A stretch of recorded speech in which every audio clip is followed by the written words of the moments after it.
మీరు తీసుకునే అదే మందులు, అదే నాణ్యమైన మందులు, కానీ సగం ధరకే. అవును, మెడ్‌ప్లస్ బ్రాండ్స్‌పై 50-80% తగ్గింపు. బోన్ మ్యారో ట్రాన్స్‌ప్లాంట్‌లో మనకు 2 రకాలుగా ఉంటాయి. ఒకటి ఆటోలాగస్ ట్రాన్స్‌ప్లాంట్ అండ్ ఒకటి అల్లోజెనిక్ ట్రాన్స్‌ప్లాంట్. ఆటోలాగస్ ట్రాన్స్‌ప్లాంట్‌లో చాలా ఎక్కువ జాగ్రత్తలు తీసుకోవాల్సినంత అవసరం ఉండదు.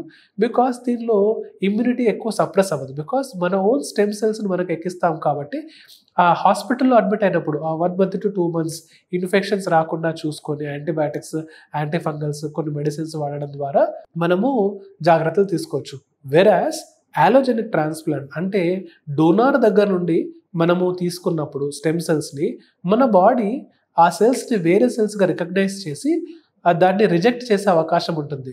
దీన్ని గ్రాఫ్ట్ ఫెయిల్యూర్ అంటాము. గ్రాఫ్ట్ రిజెక్షన్ అంటాము. ఇలా ఆ డోనార్ సెల్స్‌ని మన బాడీ రిజెక్ట్ చేయకుండా మనము ఇమ్యూనో సప్రెషన్ ఇస్తుంటాము. ఇమ్యూనో సప్రెషన్ అంటే మన బాడీలో ఉన్న ఇమ్యూనిటీని తగ్గిస్తాము. ఎందుకు అంటే అది తగ్గించకపోతే మన ఓన్ యాంటీబాడీస్ ఆ గ్రాఫ్ట్‌ని రిజెక్ట్ చేస్తుంది. ఈ ఇమ్యూన్ సప్రెషన్ కొంచెం ప్రొలాంగ్డ్‌గా ఇస్తాము. 6 months to 1 year.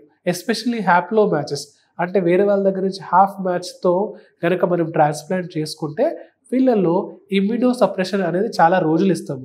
Like for example 6 months to 1 year. కాబట్టి వీళ్ళలో ఇన్ఫెక్షన్స్ రావడం చాలా కామన్ ఉంటుంది. సో వీళ్ళు బయట ఇన్ఫెక్షన్స్ రాకుండా ఉండడము, బయట ఫుడ్ తినకపోవడము, ఇన్ఫెక్షన్ రాగానే ఇమ్మీడియేట్‌గా డాక్టర్ దగ్గరికి వచ్చి వాటి యొక్క ట్రీట్మెంట్ తీసుకోవడము, మాస్క్ పెట్టుకోవడము, శానిటైజర్ వాడడము, ఇలా ఇన్ఫెక్షన్ రాకుండా తీసుకునే జాగ్రత్తలు చూస్తూ ఉండాలి.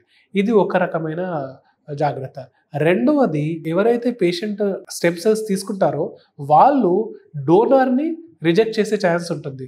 సో వీటి వల్ల వచ్చే సిండ్రోమ్‌ని గ్రాఫ్ట్ వర్సెస్ హోస్ట్ డిసీజ్ జీవీహెచ్‌డి అంటాము. ఇది యూజువల్‌గా అలోజెనిక్ ట్రాన్స్‌ప్లాంట్స్‌లో మాత్రమే చూస్తుంటాము. ఇలాంటి వాళ్ళలో స్కిన్ ఆర్ గట్ జీఐటీ అంటాము. డయేరియా ఇలా వచ్చే ఛాన్సెస్ ఉంటాయి. సో ఇలా జీవీహెచ్‌డి ఏమైనా వచ్చిందా లేదా చూసుకొని కొన్ని మెడిసిన్స్ వాడడం వల్ల, ఇమ్యూనో సప్రెసెంట్స్ వాడడం వల్ల మనము ఈ కాంప్లికేషన్స్‌ని అవాయిడ్ చేసుకోవచ్చు.